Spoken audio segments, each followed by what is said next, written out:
the fact that Michael doesn't play an instrument means he doesn't study an instrument, and it means that an instrument doesn't sort of sap his energy. Bien que n'étant pas technicien, Michael est attiré par la technologie et comprend tout à fait comment l'utiliser. But Michael has done something else. He makes wonderful music, and the instrument is the studio and the song and his voice and the whole sort of contextual process. The fact that he wasn't a technologically oriented person actually fit into the philosophy of how we worked in the studio, because we would always make the technology follow what was required creatively. And Michael had great creative ideas. And it works brilliantly.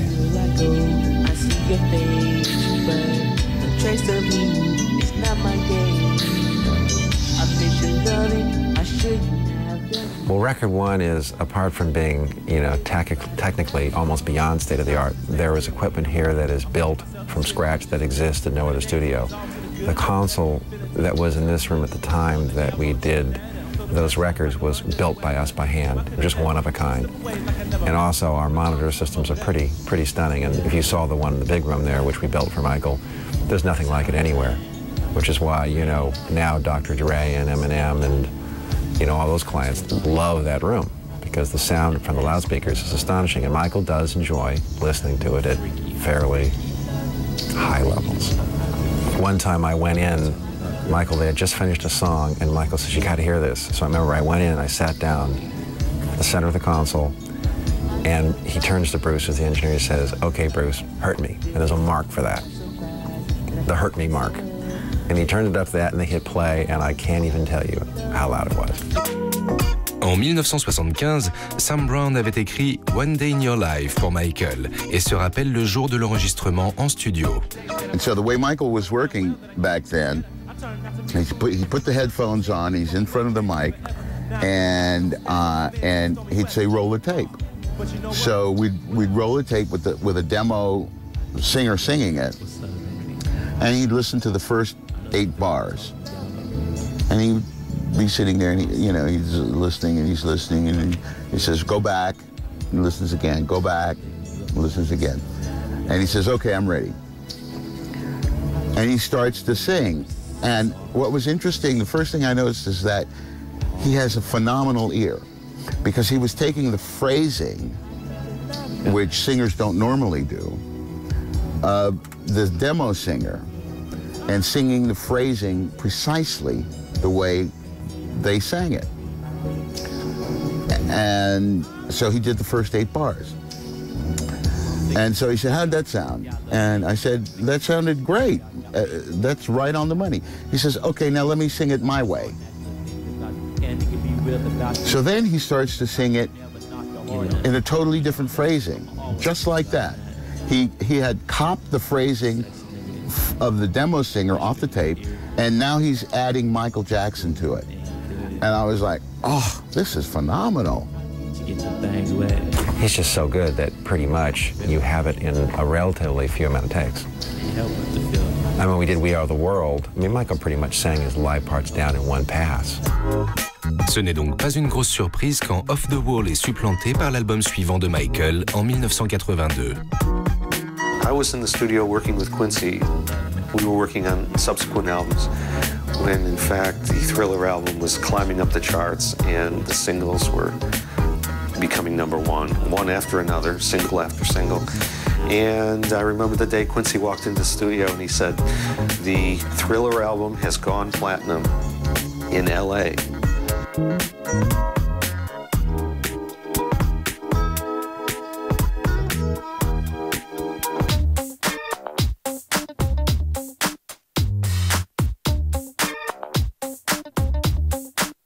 I think someone said the word holistic. I think he does think of the whole picture of what he's doing when he does stuff. La créativité de Michael ne se limite pas aux chansons. On s'en souvient aussi pour avoir été pionnier dans le domaine de la vidéo musicale. Thriller broke ground. First time music videos became something like a short film. Michael was certainly one of the pioneers in the entire music video field. In his own way, one of the vanguard pioneers of the form from Thriller on, and has always understood the impact of them. Thriller. After I seen that video, we had like $5. We went to the ice cream truck, and they had these little fake chains with the fists. It was like a little limestone glove. We was walking around with limestone necklaces on. At approximately the same time that we were doing the Bad album, we also were working on the Captain EO movie, which was a 3D attraction at the Disney theme parks. Michael did some really good music, and I know they had a lot of interesting time shooting the dance scenes. Avec autant de talent, à quoi ressemble-t-il sur scène? Smith Words, maintenant chorégraphe, se souvient des jours où elle dansait avec Michael. We had a very long rehearsal period. I think we probably rehearsed for 6 weeks, which is unheard of in the video world. And it was pretty uncomfortable. Francis Ford Coppola directed it.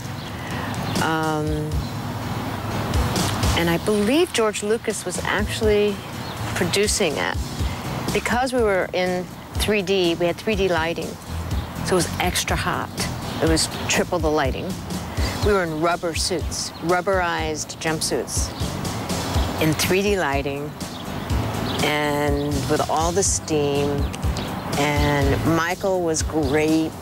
He was just funny, goofy, hardworking. He danced as hard as any of us. Créatif et inspiré, comme toujours, Michael continue de réaliser d'incroyables vidéos, y compris Smooth Criminal, tourné et réalisé en 1988. Michael decided that there was going to be an entire improv section. He heard it musically, I think is what happened. And there's a chant that starts happening. Annie, are you okay? Are you okay, Annie? Annie, are you okay? And we went into silence, and then Michael just started screaming. And said, we were instructed by the director and by the choreographer and by Michael to just do what you feel. And you see legs flying. In fact, I know there was one shot where I start off that thing. Wait a minute, it starts on me. There's a little cat that walks across the piano, and then you see glass break, and then you see I did this big arch, and then I did a thing with my leg, and that's the beginning of that section. And then you start hearing moans, and Michael starts screaming, and it's really kind of eerie. And then Michael goes into a chant, Annie, are you okay? And then we were all asked to chant along with, so we all started chanting, and then it breaks back into a proper choreographic section, which is the entire company dancing together, including Michael. En 1995, Nick Brandt conçoit et réalise l'étonnant clip vidéo Earth Song. The most interesting time for me was on Earth Song, when I had a bunch of very cynical, jaded New Yorkers for crew for the part of the shoot that he was there, and they were just, oh yeah, Michael Jackson, da da da da da.